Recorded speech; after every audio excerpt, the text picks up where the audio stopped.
अगर आप बगलामुखी की सिद्धि कर रहे हैं पूरा तरीके से तो आपको स्तंभन की ही सिद्धि प्राप्त हो जाती है। तो आप किसी भी चीज को रोक सकते हैं। माँ बगलामुखी सिद्ध करने के बाद शत्रु कभी भी आपका अहित नहीं कर पाता, कोई भी रणनीति कोई भी आपके ऊपर नहीं चलता, किसी भी तरह का।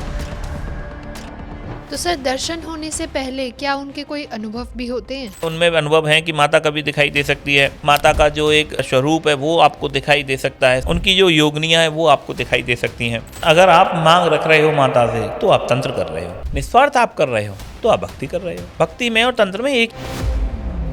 अगर हम कोई बगलामुखी का यंत्र घर में ले आए तो क्या उसका कोई दुष्परिणाम हो सकता है? नहीं, ऐसा कुछ नहीं है। माता बगलामुखी के आप कोई भी यंत्र रख सकते हैं, उनकी मूर्तियां रख सकते हैं, उनकी तस्वीरें फोटो आप घर में रख सकते हो। ऐसा रखने से उनसे कोई प्रॉब्लम नहीं है, आप आराम से रख सकते हो। पूजा कर रहे हो तो ठीक है, नहीं हो रही है तो भी ठीक है।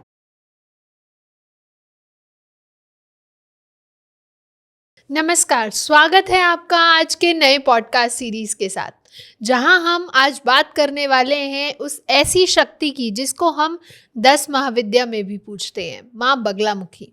कोई कहता है शत्रु का नाश करना हो, शत्रु को भगाना हो, कोई कहता है कि कोर्ट केस अगर आपने जीतने हो तो आप माँ बगलामुखी की उपासना करें। कोई आपके काम नहीं बन रहे हैं तो माँ बगलामुखी आपकी बहुत सहायता करती हैं। बहुत सारे ऐसे फैक्ट्स हैं, बहुत सारी ऐसी बातें हैं जो माँ बगलामुखी के लिए कही जाती हैं। उनका जो स्वरूप है वो किसी शत्रु की जीभ को पकड़ के खड़े हुए हैं। तो वो क्या दिखाता है, आज हम जानेंगे कि तंत्र में माँ बगलामुखी को स्तंभन देवी भी कहा जाता है, उसकी शक्ति भी कहा जाता है। आज हम बहुत सारी बातों के बारे में जानेंगे, माँ बगलामुखी के बारे में समझेंगे, उनकी शक्ति को पहचानेंगे और जानेंगे कि इस पॉडकास्ट में कि हमारे जो सर हैं हरीश गुरु जी, वो बगलामुखी साधनाएं कैसे कराते हैं, क्या उसमें शक्ति की उपासना होती है। तो वेलकम सर, कैसे हैं आप? बस एकदम अच्छा, बढ़िया। तो सर, सबसे पहले मैं यही जानना चाहूँगी कि माँ बगलामुखी कौन है और इन्हें 10 महाविद्या में इतना महत्वपूर्ण स्थान कैसे मिला? देखो, हमारी 10 महाविद्याएं हैं। तंत्र में 10 महाविद्याओं का मतलब होता है 10 विद्याएं। जी। और जो इसमें 8वां जो स्थान है वो माँ बगलामुखी का है जी। और ये स्तंभन की देवी मानी जाती हैं। वे 10 महाविद्याएं 10 विद्याओं को अलग अलग शक्तियों की जो रूप हैं, स्वरूप हैं, उनके हिसाब से इसको बांटा गया है। अच्छा। तो माता जो बगलामुखी हैं वो स्तंभन की देवी होती हैं। तो सर, स्तंभन का वास्तविक अर्थ है क्या? स्तंभन का वास्तविक अर्थ होता है किसी भी चीज़ को रोक देना, स्तंभित कर देना, किसी भी वस्तु को रोक देना। जैसे कोई गाड़ी जा रही है, उस गाड़ी को वहीं की वहीं रोक देना है। अच्छा। ब्लड अगर निकला हुआ है, ब्लड को रोक देना है। किसी स्त्री के गर्भ गिर रहा है, उस गर्भ को रोक देना है। तो रोकने का मतलब है कोई भी वस्तु स्तंभित कर दी जाती है। शत्रु है, अगर आपका ज़्यादा उत्पात मचा रहा है, आपके प्रति गलत चीज़ें कर रहा है, तो उसको स्तंभित किया जाता है। बगलामुखी विशेषकर इसी के लिए जानी जाती है। कुछ ऐसे लोग होते हैं जो शत्रु का बुरा नहीं करना चाहते, ऐसे में बगलामुखी ही सबसे एकमात्र ऐसा अस्त्र रह जाता है कि उसका प्रयोग करने पर व्यक्ति का अहित तो नहीं होता, शत्रु का अहित नहीं होता है, लेकिन वो स्तंभित हो जाता है और व्यक्ति के साथ शत्रुता करना भूल जाता है। कहीं जब वाद विवाद किए जाते हैं, कहीं पर अगर कोर्ट कचहरी का कहीं मामला होता है, सामने से केस चल रहे हैं किसी के, तो जो गवाह वगैरह होते हैं, गवाहों की बातचीतें जब चल रही होती हैं तो उनको ऊपर जब बगलामुखी का प्रयोग किया जाता है जी। तो ऐसे में उनके मुंह से कुछ शब्द नहीं निकलते, या जो वो जान रहे हैं या वो जो बोलना चाह रहे हैं वो भूल जाते हैं। अच्छा। तो उनकी बुद्धि एक तरह से स्तंभित हो जाती है और हमेशा जो है करने वाला हमेशा जीत जाता है। अगर आप किसी शत्रु के ऊपर या गवाहों के ऊपर, अपने कोर्ट केस के ऊपर अगर आप बगलामुखी का प्रयोग कर रहे हैं तो निश्चित आपकी जीत होनी है। तो सर, माँ बगलामुखी की जो छवि हमारे सामने आती है उसमें माँ असुर की जीभ को पकड़ के खड़े हुए हैं, तो वो क्या दर्शाता है? देखिए, उसका जो अर्थ है वो यही है कि वो एक तो असुर नहीं है, वो शत्रु की तरह से दिखाया जाता है। अच्छा। कि माता जो है शत्रु की जिह्वा को पकड़ के बैठी हुई हैं। जी। जिह्वा का मतलब है कि वो व्यक्ति कुछ बोल नहीं पाएगा और पूरे तरीके से काबू में रहेगा। अच्छा। तो उसको स्तंभित कर देने का जो प्रतीक है शत्रु को, उसको प्रतीक के रूप में माता बगलामुखी को दिखाया जाता है कि वो शत्रु की अपनी जिह्वा को पकड़ के बैठी हुई हैं। ओके। तो जिह्वा से कोई भी आपके लिए अनर्गल प्रलाप जो होते हैं, या कोई भी आपके साथ में कुछ फालतू की बातें कर रहा है या आपको कुछ भी कह रहा है, कष्ट दे रहा है, वो आपका देना बंद कर देता है। ओके, इट मीन्स आपका अहित होना खत्म हो जाता है। हाँ, शत्रु की तरफ से। शत्रु के लिए उसको स्तंभित कर, शत्रु के लिए बहुत सारे प्रयोग हैं, लेकिन कुछ प्रयोग हैं जो शत्रु को सिर्फ मार सकते हैं डायरेक्टली। हम शत्रु के लिए कुछ और प्रयोग कर रहे हैं तो उससे शत्रु की मृत्यु हो सकती है, उसके परिवार में किसी की डेथ हो सकती है। लेकिन शत्रु को स्तंभित कर देना कि शत्रु का अहित भी ना हो और वो रुक जाए, अपना अहित ना कर पाए, तो उसके लिए सबसे अच्छी होती हैं माँ बगलामुखी। तो सर सिर्फ केवल ये कहना कि माँ बगलामुखी शत्रु को रोकने के लिए ही है, तो क्या सिर्फ ये कहना सही होगा? हाँ, बगलामुखी का जो मुख्य काम है वो स्तंभन का है। ये स्तंभन की देवी हैं, इनसे और भी सिद्धियां मिल जाती हैं। अच्छा। अगर आप बगलामुखी की सिद्धि कर रहे हैं पूरा तरीके से, तो आपको स्तंभन की ही सिद्धि प्राप्त हो जाती है। अच्छा। यानी कि जो स्तंभन का जो कर्म है, आप स्तंभन को पूर्ण रूप से कंट्रोल में कर लेते हैं, अगर आप इसकी सिद्धि प्राप्त करते हैं तो आप किसी भी चीज को रोक सकते हैं। चलती हुई गाड़ी को आप रोक सकते हैं, चलते हुए व्यक्ति को आप रोक सकते हैं, चलते हुए सांप को आप रोक सकते हैं। इससे कोई भी चीज़ जो चल रही हो, भाग रही हो, दौड़ रही हो, उसको आप वहीं की वहीं रोक सकते हैं, स्तंभित कर सकते हैं। उसकी भी सिद्धि इससे आपको प्राप्त हो जाती है। माता बगलामुखी से ये भी आशीर्वाद पूरा पूरा मिलता है। तो सिर्फ शत्रु को रोकने के अलावा और क्या क्या हमें वहाँ से मिल सकता है? कौन सी ऐसी सिद्धियाँ, कौन सी ऐसी शक्ति है जो बगलामुखी साधना करते हुए एक साधक को प्रदान होती है? शत्रु के खिलाफ हम कोई भी एक्शन लेते हैं तो उसमें माँ बगलामुखी बहुत अच्छा काम करती हैं। अच्छा। स्तंभन का काम, शत्रु का काम बहुत अच्छा हो जाता है और इसमें बहुत सारी सिद्धियां आप लोगों को प्राप्त हो जाती हैं। माँ बगलामुखी सिद्ध करने के बाद शत्रु कभी भी आपका अहित नहीं कर पाता, कोई भी रणनीति, कोई भी आपके ऊपर नहीं चलता। किसी भी तरह का तंत्र अगर कोई व्यक्ति आपके ऊपर कर रहा है वो आपको नहीं चल पाता। एक ऑटोमेटिकली आपकी एक सुरक्षा होती है। माँ बगला का जो साधक होता है वो कभी भी कहीं से कमज़ोर नहीं होता। उसके ऊपर कोई भी तंत्र बाधा, कोई भी क्रिया, कोई भूत या प्रेत, ग्रह बाधा भी उसको नुकसान नहीं पहुंचाते। अच्छा। हाँ, बगलामुखी का मतलब है कि किसी भी तरह का शत्रु जो है, अगर आप बगलामुखी के साधक के सामने जाता है वो निस्तेज हो जाता है पूर्ण रूप से।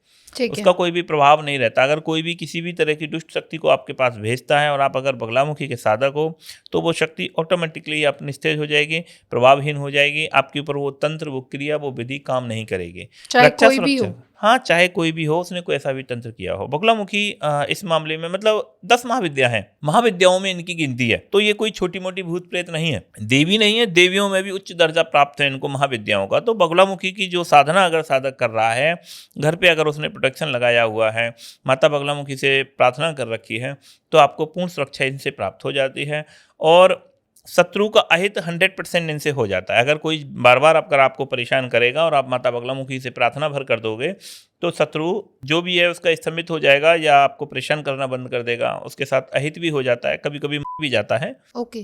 तो सर बगलामुखी माँ को पीताम्बरी देवी भी कहा जाता है, तो उसका क्या अर्थ है? इनका जो सबसे ज़्यादा पसंदीदा जो रंग है वो पीला है। अच्छा। इनकी भोग जो है वो पीला चढ़ता है। इनके जो वस्त्र हैं वो पीले होते हैं, इनकी चुनरी भी पीली चढ़ाई जाती है। रुई की जो बाती हम इस्तेमाल करते हैं उसको भी पीले रंग से रंगा जाता है। अच्छा। हाँ, तो इनका जो सेटअप है वो पूरा पीले कलर का है। इनको रंग पीला पसंद है, पुष्प भी इनको पीले कलर के चढ़ाए जाते हैं, तो इसलिए इनको पीताम्बरी कहा जाता है। ओके। और एक बात है जो पीताम्बरा में एक दतिया में एक पीताम्बरा पीठ है जी। माता का बगलामुखी का, ठीक है ना, वहाँ पर भी इनको पीताम्बरा के नाम से इनको संबोधित किया जाता है, तो इसलिए भी इनको पीताम्बरी कहा जाता है। तो सर अभी आप कह रहे थे कि सिर्फ स्तंभन करना और मारण करना दो अलग अलग बातें हैं, तो इनमें एक मूल अंतर क्या है? लोग हमेशा स्तंभन मतलब मारण समझ लेते हैं। नहीं, देखिए, स्तंभन का मतलब होता है किसी भी चीज़ को रोक देना, और जो मारण होता है उसका मतलब है व्यक्ति को मर जाना जी। पूरे तरीके से, ठीक है ना। तो मारण का मतलब होता है हमने किसी के ऊपर प्रयोग किया है तो उसकी डेथ हो जाएगी, वो व्यक्ति मर जाएगा, चाहे उसका एक्सीडेंट हो जाए, चाहे उसको कोई बीमारी लग जाए या हार्ट अटैक आ जाए, XYZ। ज़्यादातर लोग जो हैं रात को सोते सोते ही एक्सपायर हो जाते हैं। उनमें बहुत ज़्यादा संभावना है कि किसी ने उसके ऊपर तंत्र कर दिया हो। अच्छा। रात को कोई व्यक्ति अचानक से हंसता खाता पीता अच्छा सोया है और सुबह उसकी बॉडी उठ रही है, तो बहुत ज़्यादा संभावना है कि किसी शक्ति ने उसको मारा हो। अच्छा। हाँ, कभी कभी अचानक से आदमी बैठा हुआ उसको हार्ट अटैक आ जाता है और बहुत ज़्यादा संभावना है कि उसके ऊपर तंत्र किया गया हो, बहुत ज़्यादा संभावना है। अच्छा। तो मारण का मतलब होता है मर जाना और स्तंभन का मतलब होता है किसी भी चीज़ को कहीं से भी रोक देना। ओके। रोक देना मतलब स्तंभन। माँ बगलामुखी के लिए वाक सिद्धि भी बोला जाता है कि वाक सिद्धि भी मिलती है माँ बगलामुखी से, तो उसका क्या मतलब है? वाक सिद्धि का मतलब होता है कि हम अगर माता हमारी हमें पूरे रूप से कृपा हमारे ऊपर करती हैं, तो हम कोई भी किसी भी व्यक्ति के बारे में अगर कोई उच्चारण कर देते हैं, किसी के बारे में अहित बोल देंगे या शुभ बोल देंगे, तो वो फल जाता है। अच्छा। हाँ, वाक सिद्धि का मतलब सीधा सीधा जो एक होता है कि मैंने अपने मुंह से, अपनी जुबान से मैंने जो भी कुछ कह दिया वो वैसा का वैसा ही हो जाना, वाक सिद्धि में आता है। ओके। एक होता है काल ज्ञान। कई बार माता के साधक या भक्तों के ऊपर जब इनकी कृपा होती है तो इनके साथ इनकी जो योगिनियां होती हैं वो काम करती हैं, जी। तो वो वाक सिद्धि प्रदान करती हैं। यानी कि व्यक्ति जो लोगों के बारे में भविष्यवाणी करने लग जाता है, लोगों का अतीत बताने लग जाता है, लोगों के जैसे कालज्ञान कहा जाता है, वो जब होने लग जाता है उसको भी वाक सिद्धि में ही गिना जाता है। अच्छा। लेकिन वो योगनियों की कृपा से होता है, माता की कृपा उसमें कम रहती है। मतलब माता की कृपा से योगनियां आती हैं और योगनियां वो लोगों के बारे में, उनके बारे में आपके मन में थॉट देती हैं, आपके मन में विचार आते हैं और लोगों के बारे में आप भूत भविष्य बताना शुरू कर देते हैं। ओके। वो भी वाक सिद्धि में गिना जाता है। लेकिन प्योर वाक सिद्धि का अर्थ होता है कि हम जो कह रहे हैं वैसा हो जाना, आपकी वाणी पर नियंत्रण होना। वाणी पे नियंत्रण है। अब हम वाणी से अपनी से जो भी कुछ कह देते हैं वही सच हो जाता है। तो सर, बगलामुखी साधना किस प्रकार के लोगों के लिए उपयोगी मानी जाती है? सभी प्रकार के लोग माता बगलामुखी की सेवा कर सकते हैं। ऐसा कोई इसमें स्पेशल नहीं है कि ये नहीं कर सकता है। वैसे भी तंत्र सभी के लिए खुला हुआ है। जी। तंत्र जो है कोई भी व्यक्ति कर सकता है और किसी भी उम्र में तंत्र कर सकता है। स्त्रियां कर सकती हैं, साधक कर सकते हैं, कोई प्रॉब्लम नहीं होती है। ऐसा स्पेशल कुछ उसके लिए गुण नहीं चाहिए होते हैं कि ये साधक होगा तो ही इसका होगा। बस आपका माता से प्रेम होना चाहिए या आप अपने शत्रु से पीड़ित होने चाहिए। लोग कहते हैं कि सर, अगर मन में स्वार्थ भरा हो या हमारे अंदर अहंकार आ जाए तो माँ बगलामुखी साधना सिद्ध नहीं होती, तो क्या ये सच है? देखिए, ऐसा कुछ भी नहीं है। तंत्र को बनाया ही इस उद्देश्य के लिए गया है। अगर मैं गुस्से में नहीं होऊंगा, मैं क्रोध में नहीं होऊंगा, तो मैं शत्रु के लिए प्रयोग क्यों करूंगा? जी। मैं जब तक क्रोध में नहीं आऊंगा, मुझे गुस्सा ही नहीं आएगा, मैं हंसता हुआ खुशी खुशी शत्रु के लिए प्रयोग कैसे कर सकता हूँ? बिल्कुल सही। मैं स्वार्थ का मतलब है कि जब तक ये पूरी दुनिया स्वार्थ से ही चलती है, ये पूरी दुनिया की दुनिया पूरी स्वार्थ से चलती है, ठीक है ना? तो बिना स्वार्थ के तो यहाँ पर कुछ भी नहीं होता है। ऐसा कहा जाता है कि मत व्यथित हो पुष्प किसको, सुख दिया संसार ने, स्वार्थ में सबको बनाया है यहाँ करतार ने। यहाँ जो बनाया है, वहाँ जो बनाने वाला है उसने हर किसी को एक दूसरे के उद्देश्य के लिए, एक स्वार्थ के उद्देश्य से ही बनाया है, तो ही ये संसार चल रहा होता है। मैं अगर माता बगलामुखी की साधना कर रहा हूं तो मेरा एक स्वार्थ होगा कि मुझे शत्रुओं से रक्षा मेरी माता करे या मेरे शत्रुओं का उनका स्तंभन करे। मेरा एक स्वार्थ होगा। तंत्र स्वार्थी लोगों के लिए ही बना है जी। अगर तंत्र निस्वार्थ हो गया तो वो भक्ति हो जाती है, तंत्र नहीं रहता। अच्छा। तंत्र में और भक्ति में इतना ही अंतर होता है कि व्यक्ति अगर निस्वार्थ है तो वो भक्ति कर रहा है, और अगर स्वार्थ में है तो वो तंत्र कर रहा है। तंत्र में मांग होती है, हमारी इच्छा होती है। हम कोई भी संकल्प ले रहे हैं, हमें किसी लड़की को वश में करना है, तो हमारे अंदर काम आएगा उसके प्रति, तो ही हम उसको वश में करेंगे। किसी का हम मारण कर रहे हैं तो जब हम क्रोध में होंगे तब उसका हम मारण करेंगे। तो हर चीज का जब तक मेरे अंदर स्वार्थ नहीं होगा, मेरी इच्छा नहीं होगी, तंत्र काम ही नहीं करेगा। तंत्र में ये भी कहा जाता है कि अगर आप किसी देवी की या उग्र की साधना करते हैं तो आपकी नीयत बहुत महत्वपूर्णता में रखती है। नहीं, देखिए, ऐसा कुछ नहीं है। वो वहाँ पे काम करती हैं ये चीज़ें जब आप निरपराध किसी व्यक्ति के ऊपर तंत्र प्रयोग कर रहे हैं। अच्छा। आप किसी से पैसा ले रहे हैं और किसी आदमी के ऊपर अगर आप प्रयोग कर रहे हैं तो ये चीज़ें मान्यता रखती हैं, मान्य होती हैं। अन्यथा अगर कोई भी आपका शत्रु, आप शत्रु के लिए मारण करिएगा, इसमें कोई हिसाब नहीं होता। अच्छा। शत्रु को मारने के लिए ही मारण बनाया गया है। मुझे कोई लड़की पसंद है, मैं उसका वशीकरण कर रहा हूँ, उसी के लिए वशीकरण बनाया गया है। मैं कोई भी मुझे धन की प्राप्ति चाहिए, मुझे धन चाहिए, मैं माता लक्ष्मी का अनुष्ठान कोई कर रहा हूँ, तो इसी के लिए ही वो बनाया गया है। तंत्र बना ही इसके लिए है कि मैं अपनी खुद की इच्छाओं की पूर्ति कर सकूं। तंत्र को बेसिकली उसी के लिए बनाया। वहाँ पे कामी, क्रोधी, लोभी, लालची, सर्वगुण संपन्न व्यक्ति ही तांत्रिक बनता है। अच्छा। तांत्रिक का निस्वार्थ भाव होता ही नहीं है, और कोई निस्वार्थ भाव से तांत्रिक बनना चाहता है वो कभी भी तांत्रिक नहीं बन सकता, तांत्रिक नहीं हो सकता। क्योंकि कभी अगर हमें कभी बलि देनी पड़ रही है मुर्गे की या बकरे की या किसी भी चीज़ की, तो देनी है, मतलब बलि देनी पड़ती है जी। उसमें हम जीव के साथ में प्रेम करने का व्यवहार है वो नहीं कर सकते, क्योंकि तंत्र का मतलब होता है कि कोई व्यक्ति हमारे पास कोई आया है, उसके ऊपर किसी ने तंत्र कर दिया है, उसका हम इलाज कर रहे हैं। जब हम उसका इलाज कर रहे हैं तो उस बच्चे की हमें जान बचानी है, तो हम एक मुर्गे की बलि दे रहे हैं। तो मेरे लिए जब इंसान की जान की कीमत आती है तब मुझे मुर्गा बहुत सस्ता लगता है कि मुर्गे की जान दे सकते हैं, इंसान बचा सकते हैं। और ये बात बाहर के लोगों को समझ में नहीं आएगी। जिस दिन उनके बेटे के साथ ये गुजरेगा तो इस दुनिया में कोई भी माँ बाप ऐसा नहीं है जो 150 रुपए के मुर्गे की फिक्र करे और अपने बेटे को मर जाने दे। सही बात है। बाहर का जो बंदा बैठा है वो हो सकता है कि ये कह सकता है कि नहीं साहब, मुर्गा बचना चाहिए, बच्चे को बेशक मर जाने दो। लेकिन जिस दिन तुम्हारे बेटे से ये गुजरेगा तब कोई भी माँ बाप ये नहीं चाहते हैं कि 150 की जान बचाई जाए। मुर्गे की औकात क्या है? 150 रुपए का। इंसान की जान कीमती है, वो आगे भविष्य में जाके पता नहीं क्या करे, देश के लिए, समाज के लिए, अपने लिए जी। तो इन चीज़ों को देखते हुए मतलब तंत्र स्वार्थ से ही चलता है पूरे से। और आपका भाव खराब होना ही चाहिए तंत्र में। अच्छा। अगर आपका भाव शुद्ध होगा तंत्र आपका नहीं चलेगा। भाव खराब का मतलब है कि हम जो साधना कर रहे हैं उस तरीके का मेरा भाव हो कि मैं अगर शत्रु के लिए कुछ कर रहा हूं तो मुझे अंदर क्रोध आना ही चाहिए, तो ही वो शक्तियां एक्टिव होंगी, तो ही वो शक्तियां चलेंगी। मैं प्रेम से किसी का मारण कर ही कैसे सकता हूं? पॉसिबल ही नहीं है। मैं एकदम ऐसे बोल दूं कि नहीं मैं लोभी नहीं हूं और मैं लक्ष्मी का अनुष्ठान बिना लोभ के कर कैसे सकता हूं? पॉसिबल ही नहीं है। कैसे कहूंगा माता से कि मुझे धन दे दे? सही बात है। मैं कैसे कह दूंगा कि मेरे बेटे की नौकरी लगा दे, मेरी नौकरी लगा दे, या मेरी फलानी इच्छाएं पूरी कर दे? तो ये पॉसिबल ही नहीं है। तो हमारे यहाँ इच्छाएं होना, आपका जैसा भाव है, जिस रूप की आप साधनाएं कर रहे हैं वैसा आपका भाव होना चाहिए पूरे तरीके से। आप किसी का वशीकरण कर रहे हैं तो आपके मन में उसके प्रति प्रेम होना चाहिए, तो ही उसका वशीकरण होगा। वहां क्रोध करोगे तो नहीं होगा जी। तो जैसा आप कर्म कर रहे हो उस कर्म के अनुरूप आपको भाव रखना पड़ता है, शक्तियों का ध्यान उस रूप में करना पड़ता है, तो आपका तंत्र जो है सफल होता है। तो सर अब बात करते हैं बगलामुखी साधना की, तो वो किस प्रकार की जाती है और एक साधक को किस तरीके के अनुभव होते हैं? बगलामुखी की जो साधना है ना, ज्यादातर जो मार्केट में जो मंत्र मिलते हैं वो माता के प्रत्यक्षीकरण के नहीं होते। अच्छा। 10 महाविद्याओं की जो साधनाएं आज जो प्राप्त है लोगों को 90%, वो साधनाएं सारी की सारी केवल उनकी कृपा प्राप्ति की होती हैं। अच्छा। प्रत्यक्षीकरण के मंत्र बहुत कम शायद साधकों को पता होंगे, नहीं तो नहीं पता होंगे। जी। हमने 10 महाविद्याओं की साधनाएं दी हुई हैं, वो सारे के सारे मंत्र प्रत्यक्षीकरण के हैं। अच्छा। और 41 दिन आपको पूरे ईमानदारी के साथ मेहनत करनी है, साधना करनी है, और आपको माता के दर्शन होने की प्रबल संभावना है। माता का आशीर्वाद आपको मिल जाएगा, उनकी कृपा मिल जाएगी, उनकी सिद्धि पूरे तरीके से आपको प्राप्त हो जाएगी। ओके। 41 दिन में ही आपको सभी कोई भी 10 महाविद्याओं को आप आसानी से सिद्ध कर सकते हैं। हमने 10 के 10 महाविद्याओं को अलग अलग सभी मंत्रों से, क्रियाओं से, विधियों से उनको, और बहुत ही सरल रूप में दे रखा है। अच्छा। बहुत अच्छे तरीके से आप डायरेक्टली सीधे माता का अनुष्ठान आप पूजा करेंगे, माता के आपके दर्शन प्राप्त हो जाएंगे। अब ये आपके नसीब के और कर्म भाग के ऊपर है कि आपको प्रत्यक्षीकरण में दर्शन हो रहे हैं, या स्वप्नावस्था में दर्शन हो रहे हैं, या मानसिक रूप से उनके दर्शन हो रहे हैं, मगर हाँ माता के दर्शन हो जाते हैं लगभग 10 के 10 महाविद्याओं के। ओके।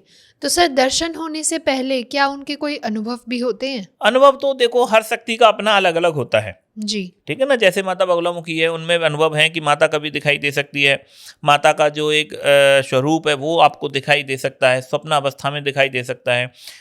उनकी जो योगनियाँ है वो आपको दिखाई दे सकती हैं माता के दर्शन होने से पहले। स्वप्न में आपको बहुत अच्छे सपने आपको दिखाई दे सकते हैं, गाय वगैरह दिखाई देती हैं माता के रूप में, और भी कई शक्तियाँ हैं जो अलग अलग तरीके से स्वप्न आपको दिखाई देते हैं। और शत्रु का जो खास तौर से काम है वो प्रभावित होना शुरू हो जाता है। आपका कोई भी शत्रु है वो प्रभावित होगा, यानी कि नष्ट होना शुरू कर देता है, या आपसे मतलब रखना बंद कर देता है, या उसका वगैरह हो जाए, शत्रु आपके नाश होने लग जाएं, शत्रु आपसे प्रेम करने लग जाएं, शत्रु आपके सामने झुकने लग जाएं, तो आप माता की कृपा में हैं, माता आपके ऊपर पूरी भरपूर कृपा कर रही हैं। तो सर ये जो बगलामुखी साधना है ये क्या तामसिक स्वरूप से भी करते हैं या ये सिर्फ सात्विक स्वरूप से भी होती है? नहीं, बगुला का जो स्वरूप है वो तामसिक सात्विक दोनों तरीके से सिद्ध हो जाती हैं। अच्छा। हाँ। तो इसमें भोग का क्या रहता है? भोग आप उसमें मछली चल जाती हैं ज़्यादातर देवी माता के लिए, आप मुर्गे का मांस भी दे सकते हैं, शराब भी आप उसमें दे सकते हैं, तामसिक आप कर सकते हैं, सात्विक भी आप कर सकते हैं। दोनों तरीके से लगभग 10 की 10 महाविद्याएं सारी की सारी सात्विक तामसिक हो जाती हैं। कमला जो एक है, मातंगी जो है, ये 1-2 ऐसी मतलब महाविद्याएं हैं जो सात्विक ही होती हैं, इनको तामसिक नहीं किया जाता। अच्छा। बाकी की जो महाविद्याएं वो सारी सात्विक तामसिक दोनों तरह से हो जाती हैं। ओके। तो सर इसमें जो मंत्रों का उच्चारण है उसकी भी बहुत महत्वपूर्ण है। हाँ। तो क्या अगर गलत कोई उच्चारण करता है कोई साधक तो क्या उसका दुष्परिणाम हो सकता है? अब वो तो उसके ऊपर है कि वो गलत क्या कर रहा है, कितने कौन सी बिंदु मात्रा की गलतियां कर रहा है। अच्छा। अगर वो पूरा ही गलत कर रहा होगा तो हो सकता है उसको परिणाम ना मिले, फल ना मिले। दुष्परिणाम तो खैर बहुत कम मिलते हैं, लेकिन अगर वो आप गलत मंत्रों का जाप कर रहे हैं, आप माता का जाप ही नहीं कर रहे हैं, तो हो सकता है आपको कोई फल प्राप्त न हो, कोई सिद्धि आपको प्राप्त न हो, आपकी मेहनत जो है वो व्यर्थ हो जाएगी। लेकिन ऐसा कोई दुष्परिणाम देखने को नहीं आता है कि आपके साथ कुछ अहित होने शुरू हो जाएंगे। आखिरकार तो आप माता की साधना ही रहे हैं, सही बात। है ना। तो जब माता की साधना हो रही है तो कहीं ना कहीं उनकी कृपा आशीर्वाद रहता ही है, तो छोटी मोटी भूल जो होती हैं वो माफ़ हो जाती हैं। तो सर जैसे हम साधनाएं करते हैं तो वहाँ पे घेरा या सुरक्षा घेरा कह लीजिए या इस प्रक्रिया की ज़रूरत पड़ती है, तो क्या माँ बगलामुखी की साधना में भी उस सुरक्षा घेरे की ज़रूरत पड़ती है? देखिए, माता बगलामुखी के लिए घेरे की ऐसे विशेष कोई आवश्यकता नहीं है। किसी भी 10 महाविद्याओं में ऐसी कोई विशेष आवश्यकता नहीं है। आप अपने इष्ट से डरने का कोई कारण नहीं बनता है। आप अपने इष्ट की कोई साधना कर रहे हो, उससे डर रहे हो, क्या मतलब है? बिल्कुल सही। बगलामुखी की जब आप साधना कर रहे हो, आपने उनको माँ माना हुआ है, आप उनके बेटे हो गए हो, तो फिर उनसे डरने का क्या है? और जब वो आपके साथ में हैं तो अन्य अन्य कोई भी शक्तियाँ आपको परेशान नहीं करेंगे। अच्छा। तो नॉर्मली इसमें घेरा वगैरह नहीं लगाया जाता, सुरक्षा की इसमें आवश्यकता नहीं होती है। ओके। नॉर्मली साधनाएं घर में हो जाती हैं, घर में ही बैठ के सारे अनुष्ठान हैं 10 महाविद्याओं के हो जाते हैं, तो ज़्यादातर घेरे का इसमें कोई विशेष स्थान नहीं होता है कि आपको घेरे की आवश्यकता हो। तो सर इस साधना के दौरान क्या कोई नकारात्मक ऊर्जा या कोई ऐसा मन में भाव आता है जो बहुत डरावना होता है, या फिर मन में कोई अलग भय आ जाता है, शत्रु बहुत परेशान करते हैं या माँ किसी तरीके से परीक्षा लेती है उनकी? देखो, ऐसा कुछ भी नहीं होता है। तंत्र को लोगों ने बहुत तरीके से डरा डरा के रखा हुआ है। जी। हाँ, तंत्र में ऐसा कुछ भी नहीं होता। आप जिस शक्ति से प्रेम कर रहे हैं वो शक्ति आपका किसी भी तरीके से अहित नहीं करती है। और मैं आपको फिर से एक बार याद दिलाऊं, मैंने एक बार बोला था कि इस दुनिया में एक शैतान होता है और लोग शैतान की भी पूजा करते हैं। जी। और शैतान की जब पूजा करते हैं तो शैतान भी अपने भक्त को रिद्धियाँ सिद्धियाँ प्रदान करता है, वो भी उनको शक्तियाँ प्रदान करता है, धन देता है, बहुत तरीके से उनको नाम मान सम्मान प्रदान करता है, पावर प्रदान करता है। जी। ऐसा तो है नहीं है कि हमने शैतान को बुलाया और शैतान ने टेंटुआ दबाया और मार दिया तुरंत। ऐसा तो होता नहीं है। शैतान के जितने भी पुजारी हैं, शैतान की जो लोग पूजा करते हैं, वो लोग भी पावर होती है, उनके पास भी रिद्धियाँ सिद्धियाँ प्रदान होती हैं, शक्तियाँ होती हैं, पावर होती हैं। तो जब शैतान जो है पूजा करने वाले अपने भक्त की रक्षा कर रहा है, और वो रक्षा करने के लिए कभी कभी भगवान से भी लड़ जाता है। हाँ। हम अगर किसी पिशाच की सिद्धि कर रहे हैं और पिशाच को अगर हम कहीं भेज देते हैं, तो पिशाच हमारी रक्षा करने के लिए कोई भी अच्छी शक्ति, कोई भी कहीं से भी किसी ने कुछ मारण वगैरह कुछ भेजा है हमारे लिए, तो वो उससे लड़ जाता है, भिड़ जाता है। कई बार शक्तियाँ मर तक जाती हैं, अपनी जान तक दे देती हैं अपने भक्त के लिए। अच्छा। तो बहुत ज़्यादा गलतफहमियां लोगों में फैली हुई हैं। शैतान आदमी का अहित नहीं कर रहा, लोगों को डर है कि उसकी अप्सराएं उसका गला दबा देंगे। लोगों को बड़ा डर रहता है कि ये शक्तियां हैं, ये मार देगी, यक्षिणियाँ उसको मार देंगी। कई खैर ऐसे तो मैं पॉडकास्ट और वीडियो लोगों के सुनता रहता हूँ जिनको पता कुछ नहीं होता है, ना यक्षिणियों का पता है ना कुछ है। कोई बोल रहा है कि यक्षिणियाँ भूतनियाँ होती हैं, तो यक्षिणियाँ भूतनियाँ नहीं होती। देवताओं के बाद सेकंड नंबर पे यक्ष आते हैं। जी। हमारी जो पराशक्तियां हैं, इन पराशक्तियों का जो अगर क्रम कोई देखेगा तो सबसे फर्स्ट नंबर पे देवता आते हैं, देवताओं के सेकंड नंबर पे यक्षिणियाँ आती हैं। यक्ष और यक्षिणियों का लोक है, उसके बाद गंधर्व आते हैं। जी। तो इन पराशक्तियों से किसी भी तरीके से डरने की आवश्यकता नहीं होती है। तो अगर आप माता बगलामुखी की साधना कर रहे हैं तो आपके अंदर प्रेम होना चाहिए माता के प्रति, और माता के प्रति प्रेम होगा, आप उन्हें माँ के रूप में देख रहे हैं, वो आपको पुत्र के रूप में देख रही हैं। और बस माँ से बड़ा प्रेम का, ममता का रिश्ता कोई होता ही नहीं है। हमने जब उसे माँ ही मान लिया है, उसने हमें अपना पुत्र मान लिया है, तो फिर डर काय का, और किससे डर और क्यों डरे? सही बात है। तो वो चीज़ें हैं। बस ये है कि थोड़ा सा साल से, हजारों सालों से लोगों को डराया जाता है, इसलिए इतना ज़्यादा डराया हुआ है तंत्र में कि लोग बहुत ज़्यादा परेशान हैं। जी।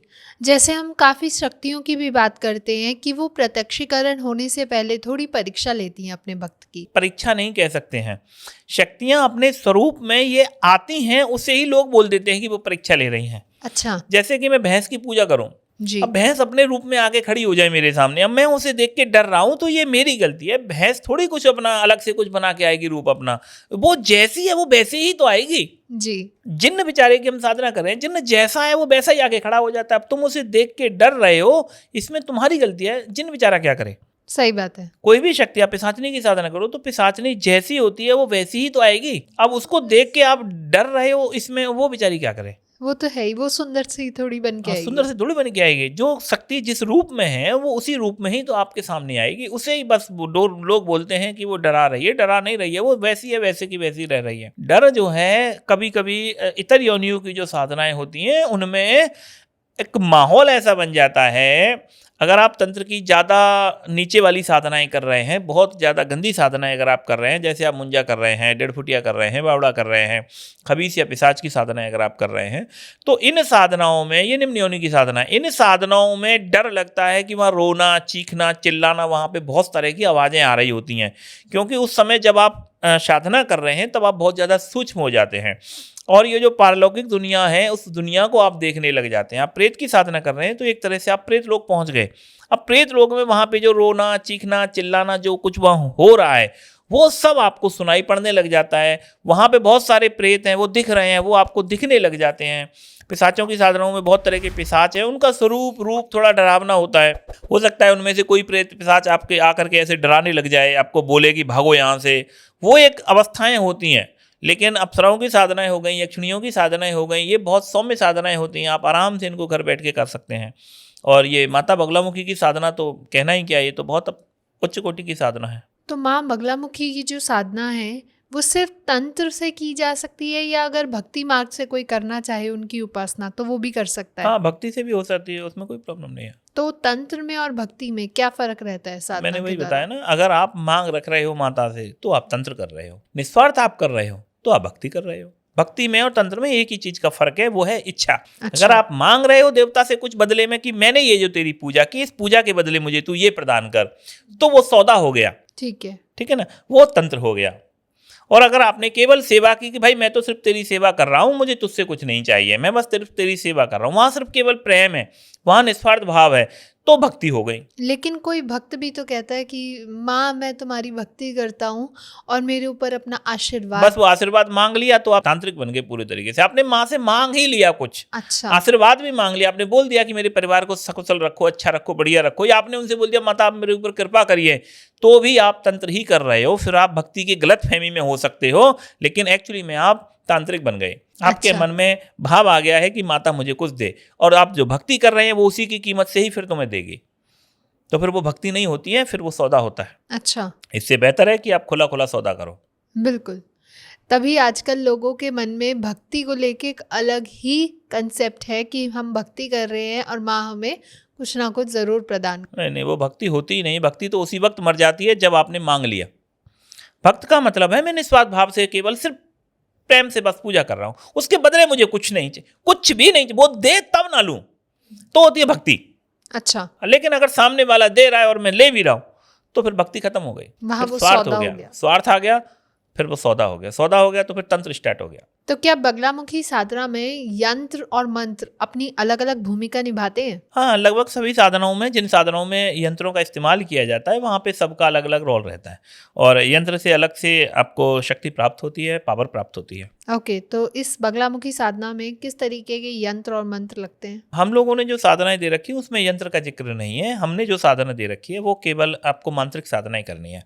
यंत्रों के झमेले से मैं ज़्यादातर बचना चाहता हूँ। मैंने अपने जीवन में सब 2-4-5 साधनाओं में ही यंत्रों का भी यूज किया है। जी, मैं बिना यंत्रों की साधनाएं सिद्ध करवा देता हूँ लोगों को, और होती हैं बहुत आसानी से। तो क्या बिना प्राण प्रतिष्ठा या किसी गुरु मार्ग के बिना अगर हम कोई बगलामुखी का यंत्र घर में ले आए तो क्या उसका कोई दुष्परिणाम हो सकता है? नहीं, ऐसा कुछ नहीं है। माता बगलामुखी के आप कोई भी यंत्र रख सकते हैं, उनकी मूर्तियां रख सकते हैं, उनकी तस्वीरें, फोटो आप घर में रख सकते हो। ऐसा रखने से उनसे कोई प्रॉब्लम नहीं है, आप आराम से रख सकते हो। पूजा कर रहे हो तो ठीक है, नहीं हो रही है तो भी ठीक है, ऐसा कोई प्रॉब्लम नहीं है। इन चीज़ों का कोई दुष्परिणाम नहीं आता। और सोशल मीडिया पे देखकर वो सामान ले आते हैं और उसकी पूजा भी शुरू कर देते हैं, तो क्या उनके दुष्परिणाम होते हैं? नहीं, देखिए वो तो आपका किस गुरु से आपने पूछा है, आपने किस गुरु ने आपको क्या गाइडेंस दिया है, वो उसी का अंगेस्ट है। आपका प्रणाम है, अब उसने सही दिया है तो सही मिलेगा। अब उसने ही आपको गलत दे दिया है, गुरु ही आपने गलत पकड़ा है, उसने ही आपको कुछ गलत मंत्र दे दिए, गलत चीज़ें दे दी हैं, तो आपको कुछ नहीं मिलने वाला उसका। अच्छा, कोई दुष्परिणाम नहीं है? नहीं, दुष्परिणाम का कुछ वो नहीं होता है। अब वही है कि उसने दिया क्या है एक्चुअली में। जैसे माता बगलामुखी का एक 32 अक्षरी मंत्र आता है, जी, ओम हलीम बगलामुखी सर्वदुष्टानां वाचा मुखम पदम स्तम स्तम जिह्वाकील अकील बुद्धि विनाश विनाश। इस दुनिया के अंदर सिर्फ इस एक ही मंत्र से माता बगलामुखी को सिद्ध करवाया जाता है। लेकिन असल में ये मंत्र काम्य प्रयोग है, ये माता को सिद्ध करने का मंत्र नहीं है, ये शत्रु के ऊपर प्रयोग करने का मंत्र है। अच्छा, हाँ, क्योंकि माता का सीधा संबंध शत्रु को दमन से होता है, शत्रु स्तंभन से होता है, तो सिर्फ यही मंत्र इस्तेमाल किया जाता है, वो ठीक चलता है। लेकिन अगर मैं सिर्फ केवल माता को सिद्ध करना चाहूं इस मंत्र से तो नहीं होगी। अच्छा, ये शत्रु के लिए तो ठीक काम करेगा, और बहुत लोग इसी मंत्र से ही माता की सेवा में लगे रहते हैं, माता की सेवा में लगे रहते हैं। लेकिन माता की आपको सेवा करनी है तो माता का सेवा वाला मंत्र या जो साधना वाला मंत्र है वो आप प्राप्त करिए किसी गुरु से, वो आपको प्रदान करेगा। ये मंत्र कह रहा है शत्रु के लिए, ओम हलीम बगलामुखी सर्वदुष्टानाम वाचम मुखम पदम स्तंभ स्तंभ, यानी कि उसके जिब्या को कील दो, मुख बांध दो, हाथ बांध दो, पैर बांध दो। वाचम मुखम पदम स्तंभ स्तंभ, जिब्या कील है, जीभ को भी कील दो। वो शत्रु के लिए प्रयोग हो रहा है, उससे बगलामुखी कैसे सिद्ध होगी? सही बात है। तो मंत्र जो है कह रहा है कुछ, हम लोग करते हैं कुछ। ऐसी गलतफहमियां हम लोग और एक दो जगह करते हैं। जैसे एक मंत्र है ओम ऐम ह्रीम क्लीम चामुंडा विच्चे नमः जी, ये मंत्र मूल मंत्र है, ये चामुंडा देवी का मंत्र है। ओम ऐम ह्रीम क्लीम चामुंडाय विच्चे नमः। इसमें दुर्गा का दुम बीज जो होता है वो भी नहीं होता है। हाँ। इसके अंदर कोई बीज मंत्र नहीं है दुर्गा का भी, लेकिन लोग इस मंत्र से दुर्गा की पूजाएं करते हैं, दुर्गा की साधना करते हैं, दुर्गा का अनुष्ठान करते हैं। तो स्वाभाविक समझ लीजिए कि आपकी पावर है, आपको कुछ भी प्राप्त नहीं होगा, क्योंकि हम पूजा करनी चाहिए हमको चामुंडा की। चामुंडा का फोटो रखिए, चामुंडा की तरीके से पूजा करिए, उसको शराब मांस का भोग दीजिए, चामुंडा आपको सिद्ध हो जाएगी बहुत आसानी से और बहुत तीव्र गति से काम करेगी। अच्छा। आप नवाड़ मंत्र का जाप कर रहे हो दुर्गा मान करके, माता मान करके, तो इसके कोई परिणाम ज़्यादा इतने तीव्र नहीं आएंगे। आपकी भाव से, आपकी सेवा से जो आप कर रहे हैं दुर्गा की सेवा पूजा आप मान करके, तो माता आपके ऊपर कृपा हो जाए, प्रसन्न हो जाए, अलग बात है। लेकिन तार्किक दृष्टि से अगर देखा जाएगा, मांत्रिक दृष्टि से अगर देखा जाएगा, तो मंत्र जो है आपके लिए काम नहीं करेगा, क्योंकि मंत्र जो है वो चामुंडा का होता है और चामुंडा को भोग नहीं लग रहा है, भोग लगता है दुर्गा को, और दुर्गा का मंत्र नहीं हो रहा होता। ठीक है, तो दोनों चीज़ें अलग अलग हो जाती हैं। तो इन चीज़ों को भी साधकों को थोड़ा ध्यान में रखना है कि एक्चुअली में जो मंत्र है वो किस चीज़ का मंत्र है, किस देवता का मंत्र है, मुझे किसकी पूजा करनी चाहिए। बिल्कुल सही। तो अगर मैं बात करना चाहूँ आज के युग में, तो माँ बगलामुखी की जो साधना है वो हमारे ऑफिस पॉलिटिक्स आसपास जो इतनी शत्रुता होती है या हमारी ईर्ष्या है, जलन है, हम लोग हमसे भी जलते हैं, हम कामयाबी से जलते हैं, तो क्या इसमें भी काम आती है? हाँ, पूरा काम करती हैं, ऐसे ही लोगों पे काम करती हैं। अच्छा। आप बगलामुखी का पाठ कर सकते हैं अनजाने शत्रुओं से छुटकारे के लिए। आपको पता नहीं है कि एक्चुअली आपका शत्रु कौन है, सही बात कोई है। भी छिपा शत्रु है, वहां पर आप माता का अनुष्ठान कर दीजिए, अच्छा, पूरा काम करेगा। तो कोई अगर शत्रु नहीं भी पता तो उस पे भी काम करेगा। हाँ, उस पे भी काम करेगा। तो सर जाते जाते हमें अपने बगलामुखी साधना शिविर के बारे में थोड़ा बताइए। देखिए, अभी माता बगलामुखी के 2 स्थान सबसे ज़्यादा फेमस होते हैं। एक पीतम्बरा पीठ जो है दतिया में है, और एक नलखेड़ा में है। ठीक है, तो अभी हमारा आने वाले जून के महीने में 13 तारीख, 14 तारीख और 15 तारीख, इन 3 दिनों में हम नलखेड़ा में माता बगलामुखी का एक शिविर रख रहे हैं, जिसमें शत्रुओं के लिए ही सीधा प्रयोग किया जाएगा। तो जो लोग अपने शत्रुओं से परेशान हैं, अपने शत्रुओं से पीड़ित हैं, शत्रुओं के लिए कुछ करना चाहते हैं, वो हमारे साथ बैठ करके जाप पाठ करेंगे और हम हवन भी करेंगे। अच्छा। और ये पूरा शिविर होगा जो सिर्फ स्पेशली माता बगलामुखी की कृपा के लिए, माता बगलामुखी की कृपा प्राप्ति के लिए, उनके आशीर्वाद के लिए होगा। और प्लस इसमें साथ साथ आपके जो भी शत्रु हैं, उन शत्रुओं के लिए सीधा डायरेक्टली प्रयोग किया जाएगा। ठीक है, तो जो भी कोई भाई इसमें शिविर में भाग लेना चाहते हैं अगर, तो वो हमारे नंबरों पे संपर्क कर सकते हैं और हम उनको पूरी डिटेल्स जानकारियाँ दे देंगे। ये 13, 14, 15 ये जून के महीने में शिविर होने जा रहा है। Okay, thank you so much sir, बहुत मज़ा आया आज आपसे बात करके, और आई होप हम दोबारा मिलें। बहुत से ऐसे टॉपिक हैं, बहुत से ऐसे रहस्य हैं तंत्र के, जिनके बारे में हम आपसे जान देंगे। तो अगर आप लोगों को भी पसंद आया हो तो लाइक, कमेंट, शेयर भर भर के करें। चैनल को ज़रूर सब्सक्राइब करें ताकि ऐसी और इन्फॉर्मेटिव वीडियोस हम आप लोगों के लिए टाइम टू टाइम लेके आ पाएँ। और जैसे ही अभी सर ने बताया भी है कि बगलामुखी का शिविर जून में होने जा रहा है, तो आप भी बगलामुखी की जो साधना करना चाहते हैं तो आप भी आ सकते हैं। सर को कॉन्टैक्ट करें नीचे दिए गए नंबर पर। तब तक के लिए stay happy, stay safe. Thank you so much. Thank you sir. Adesh.